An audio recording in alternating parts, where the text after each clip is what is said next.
Olho a Olho, com Cida Campos. Seja bem-vindo, Dr. Bruno. Seja bem-vindo, Dr. Vinícius. Obrigado. É um prazer tê-los aqui no meu programa. Ou melhor, no nosso programa. Hoje nós vamos falar sobre a Defensoria Pública de Cachoeiro de Itapemirim. O que é Defensoria Pública, Dr. Vinícius? Você poderia dizer para nossa... A Defensoria Pública, ela começou, né, a ideia de se criar, primeiramente foi por uma carência de advogados, de pessoas que não teriam condições de pagar advogado, né? E aí, antes, isso era feito por advogados dativos, né, que são advogados particulares que eram pagos, em algum caso ou outro, para poder defender aquela pessoa que precisava de um advogado e não conseguia pagar, e o Estado arcaria com os honorários, mas depois eles começou a perceber que seria mais interessante criar um órgão especializado para o atendimento às pessoas necessitadas. E aí na Constituição Federal veio a previsão da Defensoria Pública, né, como uma função essencial à justiça. E aí a principal função dela hoje em dia ainda é prestar esse acesso à justiça de forma gratuita, né, para quem precisa. Mas com o tempo também a Defensoria Pública vai ganhando uma cara e uma importância maior e passa a não ser só um órgão que tem pessoas que vão atuar em processos judiciais de forma gratuita, né, para quem não tem condição de pagar advogado, mas uma instituição realmente preocupada em poder atender os interesses dos necessitados de uma forma geral, né? Com atuações também de forma extrajudicial, com atuações coletivas e até trazendo para a instituição um viés político, assim, de defender questões políticas que sejam voltadas para a defesa do necessitado, dos interesses dele. Então quer dizer que a Defensoria Pública hoje, ou melhor, sempre, existiu para defender aquele que não tem condição de pagar um advogado? Sim, o primeiro aspecto foi esse, né? E hoje em dia não só as pessoas que não têm condição de pagar um advogado, pessoas necessitadas, de uma forma geral, né? E essas pessoas necessitadas podem ser pessoas sem condições financeiras, ou então num viés mais pessoal, pessoas deficientes físicos, criança e adolescente, consumidores, todas as pessoas que são vulneráveis, né? Elas são assistidas em potencial da Defensoria Pública. Qual a sua área? Você atua em qual área? Então, hoje em dia, minha área principal é a área civil, né? E também atuo na área de órfãos e sucessões. Civil hoje significa o quê?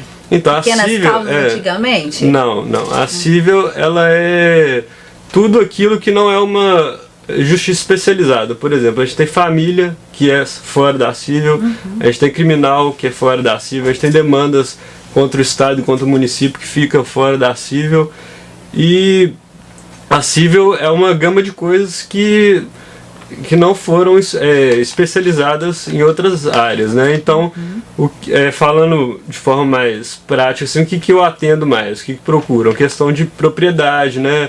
A gente tem muita procura para ação de uso capião, questões de despejo também, questões possessórias também, né? A pessoa vai buscar uma integração de posse, alguém invadiu o imóvel dela, então está prejudicando que ela use de forma ideal o imóvel dela. Aí tem demanda de cobrança também, indenizações de danos morais, indenização por danos materiais também, problemas de vizinhança. É uma gama, a civil é a maior gama do direito, assim, Eu acho que você é bem atormentado lá, porque isso é o que mais tem, né? Tem bastante. Aqui em Cachoeira a gente tem uma demanda muito grande de uso capião, né? A gente tem uma situação daqui eu chuto que bem mais da metade das áreas não tem registro, tem um problema muito grande de regularização fundiária, então as pessoas muitas vezes elas não têm o registro do imóvel dela e vão buscar esse registro, né? Só que a gente tem que lembrar que o uso capião não é a primeira forma de se buscar o registro do imóvel, a regularização do imóvel. É só quando não tem outra forma de ser feito. Não tem como... o ex-proprietário já morreu, não tem como ser feito o inventário, então nunca existiu esse registro, né? Complexo, o loteamento foi feito de forma irregular, né? Doutor Bruno, Pois não. o senhor está na área de família. Isso. Fala um pouquinho sobre a área de família. Essa área de família é, sem sombra de dúvida, uma das áreas mais requisitadas dentro da Defensoria Pública, justamente nessa perspectiva que o Dr. Vinícius disse, que o público-alvo da Defensoria Pública são as pessoas necessitadas na forma da lei. E essa ideia de necessidade, trazida lá pelo texto constitucional, não há uma definição exata do que vem a ser a questão do necessitado. Nós temos aí um balizamento para que possa ter um parâmetro de definição de quem é esse público que a gente possa atender. E aí se estabelece um parâmetro de até 3 salários mínimos per capita, ou seja, por pessoa em casa, para que a gente possa prestar esse atendimento por meio da Defensoria Pública. E nessas questões de família, porque envolve, sem sombra de dúvida, aí, problemas do cotidiano de todas as pessoas, e certamente também das pessoas que não têm condições financeiras maiores, e acabam procurando a Defensoria Pública. Então é nessa área que eu atuo. Para se ter ideia dessa gama de necessitados que a Defensoria atende, o IBGE fez estudos recentes aí, demonstrando que em torno de 78% da população brasileira estariam abrangidas dentro desse espectro de atuação da Defensoria Pública. Para ver então que, se a gente tirar essa situação aqui por Cachoeiro, a gente poderia concluir também que em torno de 80% das pessoas que moram em Cachoeiro seriam um público-alvo de atuação da Defensoria Pública. E, infelizmente, pelas dificuldades de estrutura, enfim, e outras dificuldades que nós temos, nós ainda não conseguimos atender toda essa demanda que nos procuram. Realmente é bem grande, né? Bastante. É assustador, né, doutor Bruno? Bastante. Nessa área de família mesmo, como a senhora mencionou, você mencionou, desculpe, nós temos ajuizados, por exemplo, ação de alimentos e execuções de alimentos, que são coisas muito comuns na área de família. Posso tirar por baixo que a gente não faz por semana em menos de 50 atendimentos na Defensoria Pública, só nesses casos aí de alimentos. Então, é realmente uma demanda grande, e se tivéssemos condições de atender mais gente ainda seriam atendidas. Melhoramos bastante, já evoluímos bastante nesse atendimento inicial, mas ainda precisamos abrir mais vagas, porque essa demanda, como você disse, não tem limites. Hoje, se o pai não paga a pensão, é cadeia. Sem sombra de dúvidas. Imediata. A lei, na verdade, estabelece um procedimento para que possa se chegar a esse ponto final da prisão na questão do devedor de alimentos. O importante é deixar bem claro que a prisão do devedor de alimentos, ela não é, na verdade, uma sanção para aquele que deixa de pagar o valor da pensão. Na verdade, essa prisão, ela é um meio que a justiça utiliza para coagir ao devedor o pagamento, já que ele não pagou de forma voluntária aquela dívida. A prisão, nesse caso, funciona como um meio de pressão psicológica para que o pai, o devedor, possa efetuar o pagamento da pensão. E ele tem, a partir do momento que ele é devedor, a justiça comunica que ele tem um prazo de 3 dias para solucionar aquela pendência de alimentos. Ele não solucionando nesse prazo de 3 dias, aí sim que a prisão pode ser decretada pelo juiz. Então não é passou a ser devedor e imediatamente ele será preso. Há um procedimento a ser seguido, mas caso esse pai permaneça aí recalcitrante no pagamento da pensão, a prisão acaba sendo o último meio que a justiça tem para poder forçar esse pai ao pagamento. É necessário acontecer isso tudo para que observe que uma criança, ou melhor, o filho, está precisando de alimento, né? Infelizmente, né, doutor? Esse é um drama que a gente vivencia todos os dias nas varas de família. Falta realmente de conscientização do devedor de alimentos, e geralmente é a figura do pai. Deixar bem claro que a mãe também pode ser devedora de alimentos, mas é menos comum, porque o que mais se tem é a mãe que permanece, até por uma questão natural, com a guarda dos filhos. E o guardião dos filhos é aquele que é responsável por cuidar, enquanto o outro fica obrigado a contribuir por meio de uma assistência material, por meio do pagamento da pensão. E muitas vezes, nesse conflito familiar, nessas rusgas que existem ainda, que permanecem em razão do término do relacionamento, o pai, ele acredita que aquela pensão acaba sendo revertida para a ex-mulher, para os interesses dela, quando na verdade quem mais sofre com essa história é sempre o menor, que acaba sendo esquecido nesse jogo de interesses entre o ex-marido e a ex-mulher. Vamos para o intervalo. Voltamos já já. Olho a Olho, com Cida Campos. Doutor Bruno, você estava falando a respeito da pensão, né? Sobre a prisão dos pais quando não pagam a pensão alimentícia. Fala mais um pouquinho a respeito disso. Como eu estava dizendo, deixar bem claro que essa prisão do devedor de alimentos é diferente de uma pena que se aplica àquele que praticou um crime. Nesse caso, o que a gente tem é uma dívida de natureza civil. Portanto, a prisão não significa uma pena aplicada ao devedor, de modo que ele, cumprida aquela pena, estaria extinta a obrigação dele. Não é assim que funciona aqui nesse âmbito da pensão alimentícia. O que eu quero dizer é que a prisão aqui ela tem uma natureza de meio de coerção, meio de forçá-lo a pagar o valor daquela obrigação alimentar. Caso ele seja preso e permaneça lá, a lei determina que pode ficar de 30 a 90 dias preso. Se ele permanecer esse período preso e não efetuar o pagamento do valor devido, não significa que a dívida dele foi extinta. Não, a dívida permanece. O que acontece é que por aquela mesma dívida ele não pode ser preso novamente. Mas a justiça dispõe de outros meios para continuar a cobrança dele por meios coercitivos. Que meios seriam esses? Buscar, nesse momento agora, patrimônio em nome desse devedor, para que esse patrimônio seja penhorado, vendido no âmbito da justiça e com o dinheiro arrecadado efetuar o pagamento da dívida. Então, a prisão, uma vez cumprida, não significa extinção daquela obrigação alimentar. A obrigação alimentar persiste e a justiça vai buscar, não mais por meio da prisão, já que não deu certo, buscar outros meios por meio de alcance patrimonial desse devedor para efetuar o pagamento da obrigação alimentar. É bem rigoroso, até porque é necessário, né, doutor Bruno? É uma verba que a gente chama de uma verba subsistencial, ou seja, está ligado à sobrevivência digna de uma pessoa vulnerável, que é uma criança ou de um adolescente. É verdade. E que, infelizmente, são indefesas, não tem jeito. Tem que comer, tem que vestir, tem que sobreviver. Sem sombra né? de dúvidas. E depende dos pais, que foram por causa dos pais que ali elas estão. A lei estabelece que até os 18 anos há uma presunção de necessidade dos menores em relação à pessoa dos pais. Os pais têm por dever legal, portanto, o dever de sustento, de assistência aos filhos menores, e se não cumprirem, a lei estabelece as devidas sanções. Doutor Vinícius, Sim. está muito calado, vamos falar um pouquinho? Vamos falar. O senhor responde por uma outra vara, né?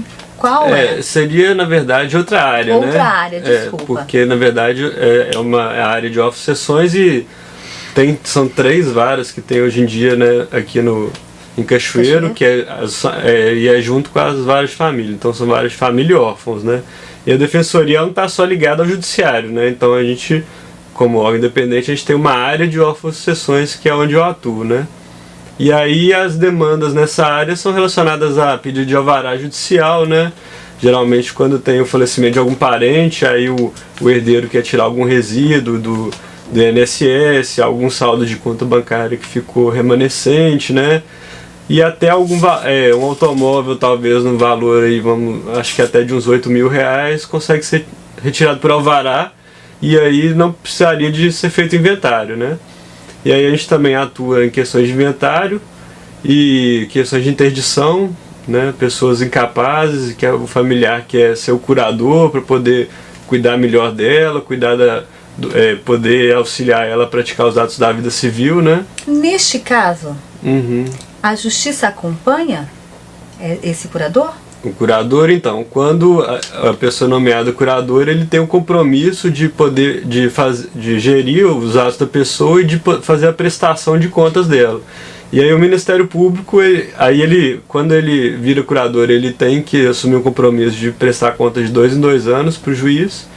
E aí o Ministério Público sempre entra com uma ação de prestação de contas para poder ver se está tudo certinho, né? Se o curador tá realmente usando o dinheiro em benefício do curatelado, né?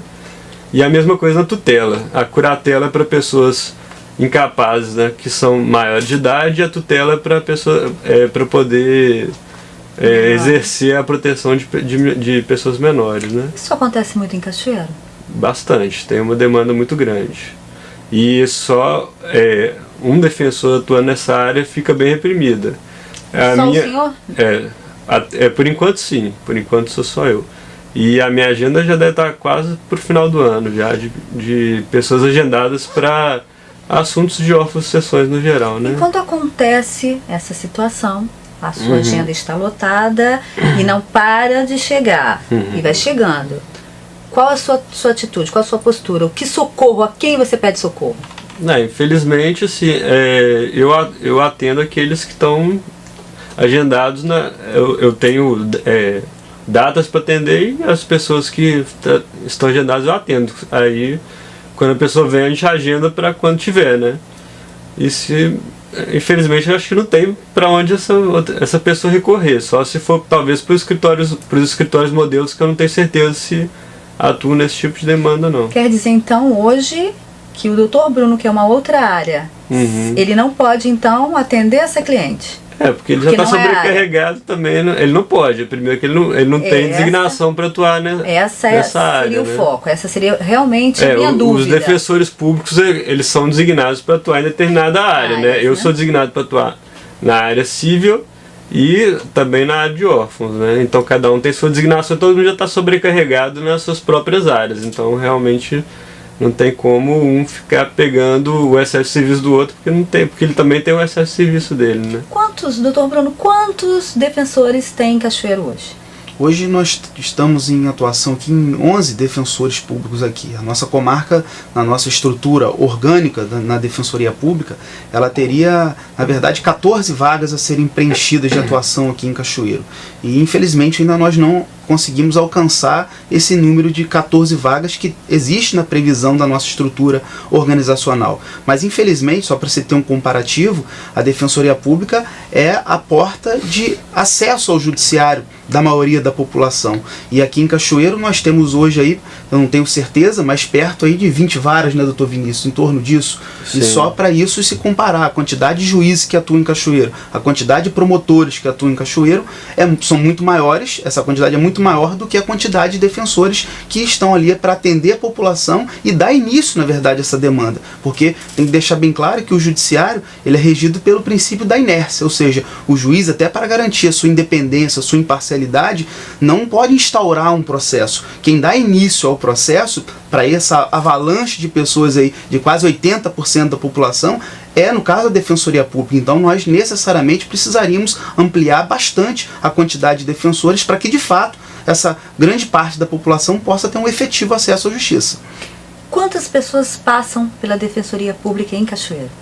Olha, é difícil até fazer esse controle, porque nós temos, como o doutor Vinícius disse, uma demanda bastante reprimida, ou seja, a quantidade de vagas oferecidas hoje pela instituição ainda é bastante aquém da demanda, da necessidade da população que nos procuram. Mas eu posso dizer hoje, com toda certeza, que nós atendemos no núcleo hoje de Cachoeiro e Itapemirim mais de 150 pessoas por semana, e isso vai dar um número maior do que 1.000 pessoas por mês aqui no nosso núcleo de Cachoeiro.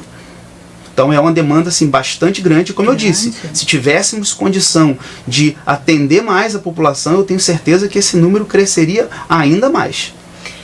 Hoje, as despesas da Defensoria Pública, como telefone, água, correios, porque eu acho que vocês devem utilizar o serviço dos correios, quem paga essa conta? Na verdade, a Defensoria Pública, como o doutor Vinícius estava inicialmente explicando, é uma instituição oficial, uma instituição do Estado.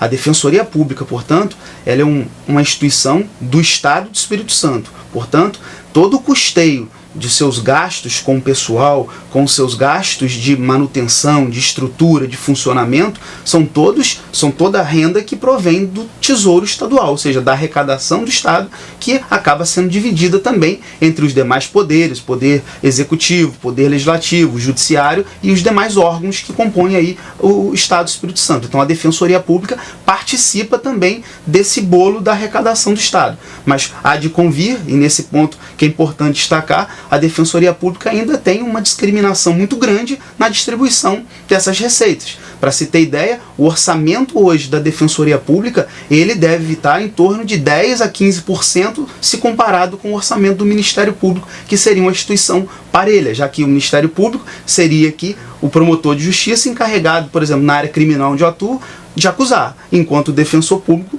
é o profissional do Estado encarregado de defender. Então, se eu comparo num processo criminal, por exemplo, em que exige a paridade, o equilíbrio de armas para se disputar aquele que acusa e aquele que defende, hoje aquele que defende possui um orçamento em torno de 10 a 15% daquele que possui quem acusa. Então, há uma discrepância bastante grande. Nós vamos para o intervalo, mas nós vamos voltar a falar. Olho a Olho, com Cida Campos.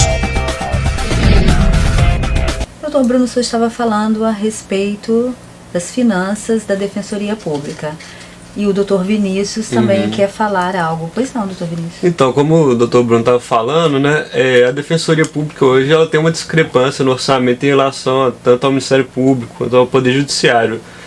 Informações informais da administração é de que a Defensoria Pública ela tem um orçamento 5 vezes menor do que o do Ministério Público e 10 vezes menor do que o do Judiciário. E isso prejudica muito a nossa atuação, né? Não só a questão remuneratória dos defensores públicos, mas também a questão de estrutura, né?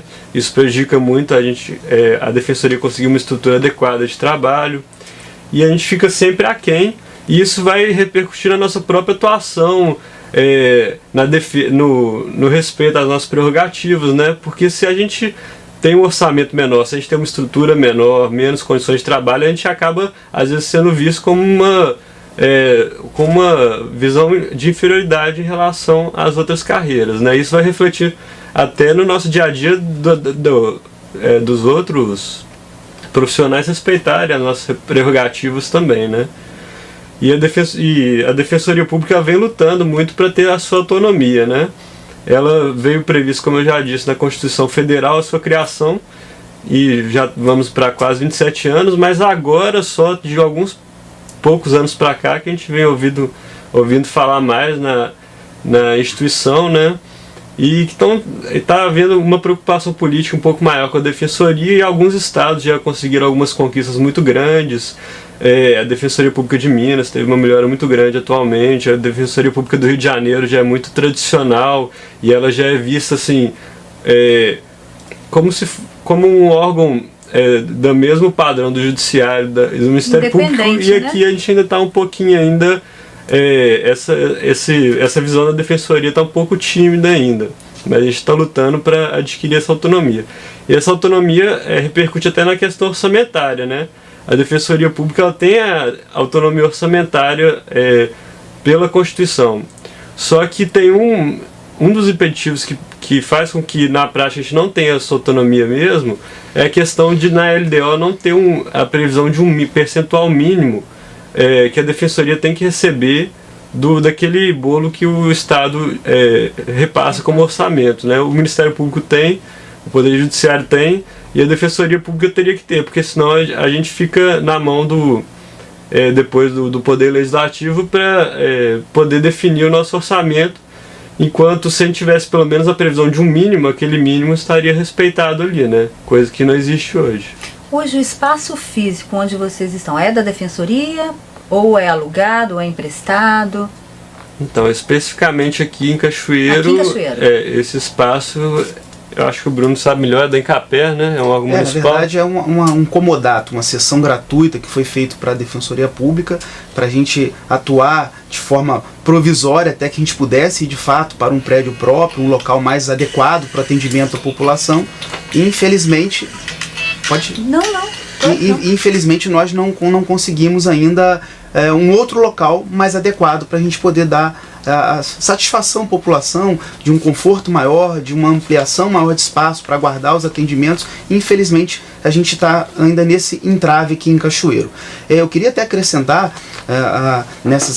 um dos pontos que o Dr. Vinícius salientou, o seguinte, que essa dificuldade orçamentária, ela interfere basicamente nessas duas atuações nossas, no sentido de ampliação do serviço de atendimento, orientação gratuita à população, de atendimento jurídico gratuito à população, e inclusive de avançar para as outras áreas, de modo a desafogar esse acesso ao judiciário, porque hoje o que a gente tem, na verdade, é o grande problema de que o judiciário não consegue mais atender a demanda da população, diante dessa grande sobrecarga de trabalho que o judiciário enfrenta, em razão dessa cultura da litigiosidade. Hoje todo mundo que tem um problema, ao invés de procurar meios alternativos de solucionar aquele conflito, todo mundo só se fala em processo. Eu vou te processar, e quando leva essa demanda para o judiciário não dá conta. Hoje, só para se ter ideia, nós temos em torno de 100 milhões de processos em andamento no Brasil, ou seja, é praticamente um processo para cada 2 habitantes que moram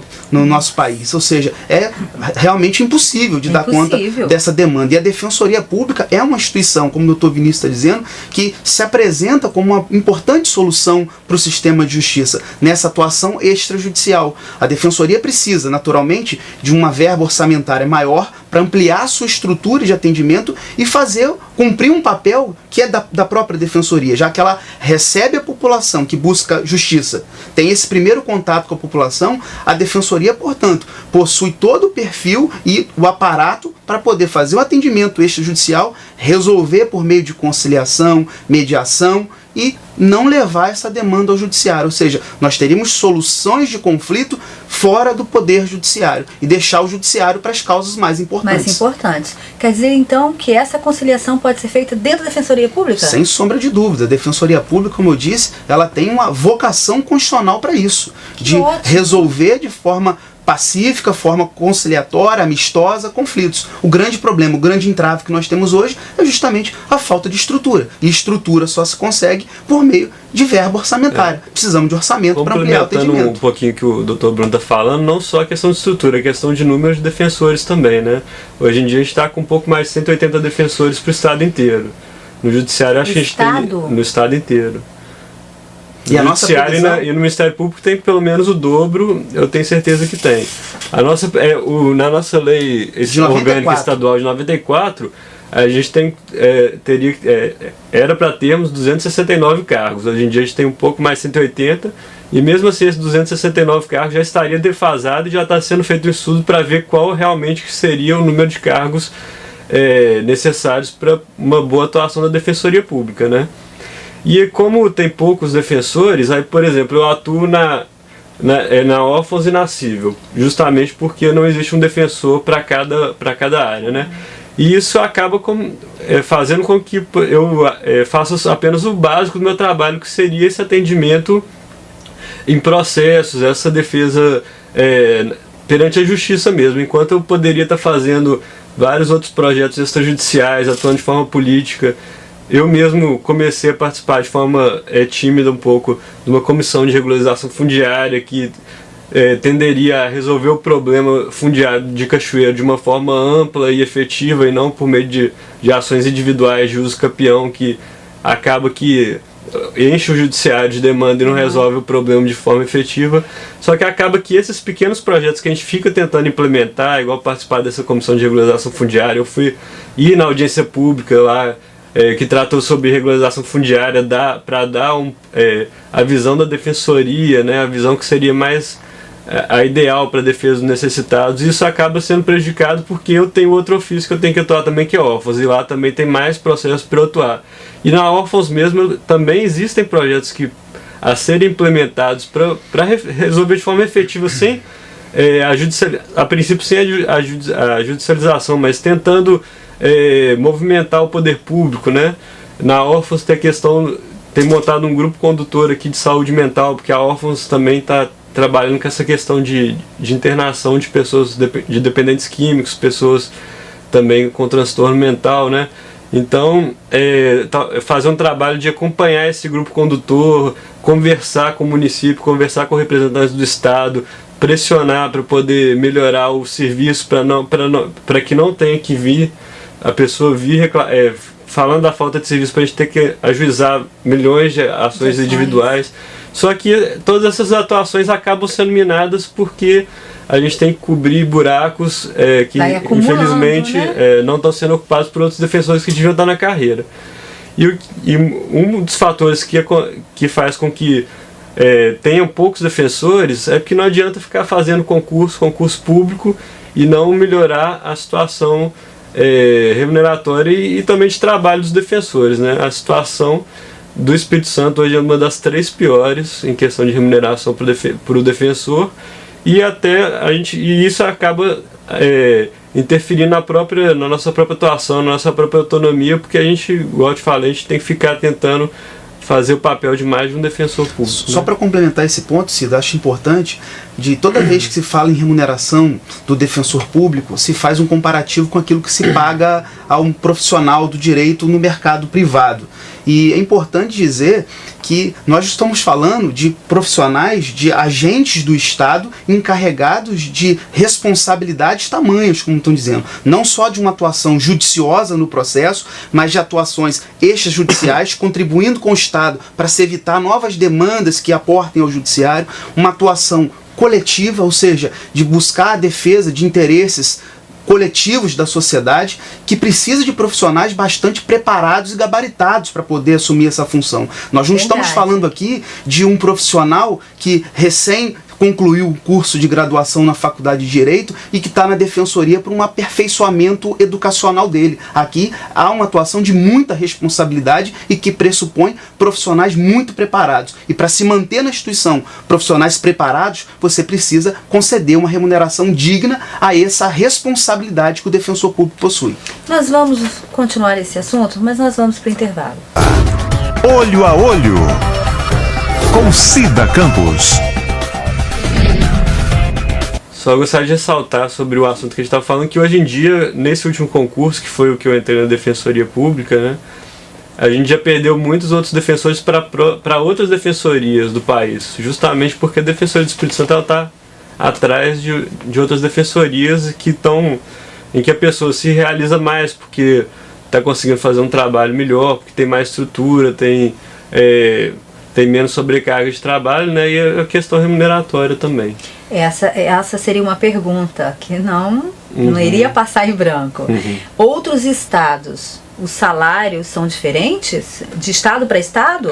Cada estado tem um salário diferente, sim. É lógico e evidente que vocês, por sua vez, como qualquer profissional, quer ganhar melhor, quer ter alguma coisa a mais, quer fazer uma pós, ou quer fazer, seja lá qualquer especialização, ou até outra especialização, né? Vocês querem ganhar um pouquinho mais...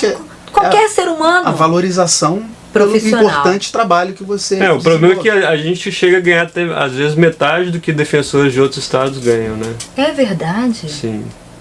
Porque quer dizer que o nosso Espírito Santo está defasado assim? Bastante. Isso é uma pena, porque é um estado tão rico, tão belo, tão aconchegante. E isso interfere absolutamente, Cida, nessa questão da expansão da Defensoria Pública. Nós tivemos no ano passado, em 2014, a gente está fazendo vai fazer um ano agora, né, Vinícius, a respeito da emenda constitucional número 80 de 2014, que determinou uma expansão da Defensoria Pública em todo o país, porque em inúmeras comarcas do país, nós ainda não temos sequer um defensor público atuando. E o Espírito Santo também não é uma realidade muito diferente disso. Nós tivemos na última administração da Defensoria Pública uma preocupação de começar a atender nessas cidades menores do estado que sequer nunca tiveram lá um defensor público em atuação. Mas ainda não é uma atuação ideal, porque o defensor acaba tendo que cobrir um local onde já estava bastante deficitário, ele é deslocado para ir para uma outra comarca que nunca teve defensor público, para iniciar um atendimento lá àquela população também necessitada, mas fica lá durante 1-2 dias no máximo, ou seja, não atende a contento nem a população daquela comarca que ele se desloca para iniciar um atendimento da defensoria lá, e acaba também deixando a retaguarda dele, que era a defensoria de origem dele, também com atuação deficitária, porque ele teve que sair 1 ou 2 dias. Então essa emenda constitucional, ela determinou que no prazo de 8 anos, todos os estados brasileiros devem concentrar esforços para estruturar suas defensorias públicas, para que em cada comarca onde exista um juiz, onde exista um promotor, que também lá tenha um defensor público para prestar o atendimento jurídico gratuito e integral à população carente. E isso só vai ser possível aqui no estado do Espírito Santo a partir do momento em que o estado tiver uma preocupação de valorizar o profissional, o defensor público, esse agente do estado, que ele possa ter uma remuneração digna, condizente com os demais atores ali do sistema de justiça, tal como o juiz, como o promotor de justiça, um procurador do Estado. O defensor público precisa também ser inserido nesse contexto de igualdade de tratamento, para que a carreira se torne atrativa, os defensores que venham para cá por meio de concursos públicos são criteriosamente selecionados por um rígido concurso público para ingressar na instituição. Então são profissionais muito preparados que entram na instituição e que para permanecerem precisa ter uma valorização pelo seu serviço. Senão acabam trocando a sua vocação de defensor público, essa verdadeira missão de ajudar aquele que não tem voz, que não tem vez dentro da nossa sociedade, e ele acaba migrando para outras carreiras que possuem lá uma atração maior, uma remuneração melhor, uma estrutura de trabalho melhor, um quadro de apoio administrativo que possa dar suporte à sua atuação. Tudo isso que carece ao defensor público. E deixar bem claro para a população que o defensor público ele tem as suas atividades vinculadas exclusivamente na defensoria pública. Ou seja, ele não é um advogado como se fala no popular. O defensor público não é um advogado, porque o advogado ele pode atuar em todas as demandas que ele desejar. O defensor público não. Ele está vinculado a uma atuação exclusiva dentro da defensoria pública. Ou seja, ele não tem como buscar outros meios de remuneração fora da atuação da defensoria pública. E até mesmo não pode pegar uma causa particular. Não pode pegar causa particular. Tem que ficar particular. exclusivo para o Estado. A atuação, exatamente. Ele é um agente do Estado. Qualquer valor pelo serviço que está prestando também. Isso né? é muito importante, doutor Vinícius, porque o que eu ouço às vezes num bate-papo com amiga ou com amigos de amigos, o defensor público ele não pode receber fora parte o que ele já recebe por mês. Quer dizer, ele não pode receber do cliente nada. Não pode receber nada. Nem dinheiro, nem presente. Nem presente, nem gratificação, nada. Isso é muito importante porque algumas pessoas não sabem disso. São poucas as pessoas, até porque as pessoas que vão até vocês são pessoas que realmente precisam de ajuda, que são pessoas que não têm muita informação. O texto da nossa Constituição, que é a nossa legislação maior no país, determina lá que a assistência prestada pelo defensor ela é integral e gratuita, ou seja, não há qualquer custo que a parte tem que pagar pela atuação de um defensor público. Daí, mais uma vez, me desculpa a repetição, mas a importância de se valorizar o defensor público por meio de uma remuneração condigna, de acordo com aquilo que se remunera os demais atores do sistema de justiça, para que possa ter ali de fato um profissional dedicado àquela atuação e não tenha nenhuma possibilidade de exigir qualquer tipo de pagamento daquelas pessoas que não têm como pagar realmente. Como pagar. Doutor Bruno e doutor Vinícius, existe dentro da Defensoria Pública algum meio de se contratar um menor aprendiz? Cida, mas menor aprendiz não é da área de direito. Talvez hoje não, mas futuramente, quem sabe, né? Mas um meio no serviço interno, vocês precisam usar os correios. Quem faz o serviço? Veja, Cida, nosso quadro administrativo, ele é bastante reduzido. Como o doutor Vinícius estava explicando, a Defensoria Pública do Espírito Santo é uma instituição ainda recente se comparado ao Poder Judiciário, ao Ministério Público. E até pelo fato de ser uma instituição democraticamente jovem, ela ainda enfrenta as dificuldades do seu crescimento, da sua consolidação. E em razão disso, nós hoje, dentro da Defensoria Pública, temos um quadro administrativo bastante acanhado. Nós atuamos, o funcionamento da administração Defensoria Pública, ele acaba sendo feito com profissionais cedidos, inclusive de outras secretarias de Estado, que são cedidos para nos auxiliar a movimentar essa máquina pública da Defensoria Pública. Nós, defensores, por exemplo, nós não temos assistência de nenhum outro profissional, como o juiz tem assessor, o promotor de justiça tem assessor, analista, técnico judiciário, todo o quadro de apoio para a atuação fim do promotor, do juiz. O defensor público não tem esses profissionais na sua retaguarda de atuação. Então, o que eu quero dizer, se o defensor público está dentro da sua sala, precisa atender um telefone, precisa mandar um fax, tudo é ele que tem que fazer. A contribuição que nós temos hoje na nossa atuação é dos estagiários. Os estagiários hoje acabam sendo a principal ferramenta de auxílio do defensor público. Mas tem que deixar bem claro que o estagiário não é funcionário da Defensoria Pública. O estagiário fica meio período, tem suas limitações e a função dele ali é de aperfeiçoamento estudantil. Ele está ali para aprender, para o aprendizado jurídico dele e não precisamente para realizar um apoio à atuação do defensor. Acaba sendo um apoio ao defensor, mas não é a função precípua dele realizar essa retaguarda no trabalho administrativo e que auxilia também na atividade fim do defensor. Uma outra dúvida. Se acaso vocês estivessem, o espaço físico, a Defensoria Pública, estivessem fora do centro da cidade, estou dizendo Cachoeiro, que hoje o centro da cidade, aqui a Defensoria é um pulo, pode descer, pode ir a pé. Mas se vocês precisarem ir ao correio, e se fosse distante, vocês teriam que usar o carro de vocês. A gasolina de vocês. Isso já foi bastante pior. A gente já foi bastante pior. Nós realmente não tínhamos veículo oficial para nos auxiliar nessas atividades. Há cerca de 3 anos para cá, como eu venho dizendo, a Defensoria vem crescendo gradativamente, infelizmente numa velocidade muito menor do que aquilo que a população espera e precisa, mas nos últimos 3 anos a Defensoria Pública já adquiriu alguns veículos oficiais e já preencheu alguns núcleos no estado com relação a esses veículos. Hoje em Cachoeiro, por exemplo, nós temos um veículo da Defensoria Pública que nos presta esse serviço, mas está lá o veículo, mas não tem o servidor, o motorista que possa conduzir ou uma pessoa indicada para realizar essas atividades administrativas. Nós acabamos tendo que utilizar uma secretária que já é, por exemplo, uma funcionária escassa ali na nossa atuação para realizar esses serviços administrativos. Daí talvez essa ideia do menor aprendiz poderia ser realmente uma cooperação que a Defensoria Pública poderia buscar por meio de convênios, de termos de cooperação para se integrar. E bom para ambos, né? Com certeza. Uma outra pergunta. O senhor também atua na vara criminal, né? Perfeito. Hoje, a Lei Maria da Penha, que hoje, infelizmente, por onde a gente passa, em todos os jornais, todos os meios de comunicação, a gente só escuta falar. Ah, porque o marido matou a esposa, ah, porque o namorado... O que o senhor acha disso? O senhor acha que o percentual no nosso estado tem crescido?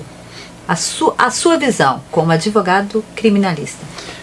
Veja, Cida, essa realidade da Lei Maria da Penha é um tema bastante complexo e que a gente demandaria até um tempo maior para falar, mas tentando enxugar aí um pouco essas informações, o Estado do Espírito Santo, e infelizmente é uma realidade também do resto do Brasil, mas o Estado do Espírito Santo em particular, ele acaba assumindo um ranking muito negativo, que é o Estado no Brasil em que mais a mulher é morta no seu ambiente doméstico ou familiar. Ou seja, no Estado do Espírito Santo, as mulheres, em torno de 70% de mortes de mulheres acontecem por pessoas próximas a ela. Ou seja, o seu marido, o ex-namorado, pessoas que já tiveram uma relação íntima de afeto com essa pessoa. E foi justamente nesse contexto social, nesse contexto cultural do Brasil, da mulher, ao longo dos anos, ao longo da história, sempre tratada nesse papel submisso, subalterno, inferiorizado, que surge a Lei Maria da Penha para buscar uma proteção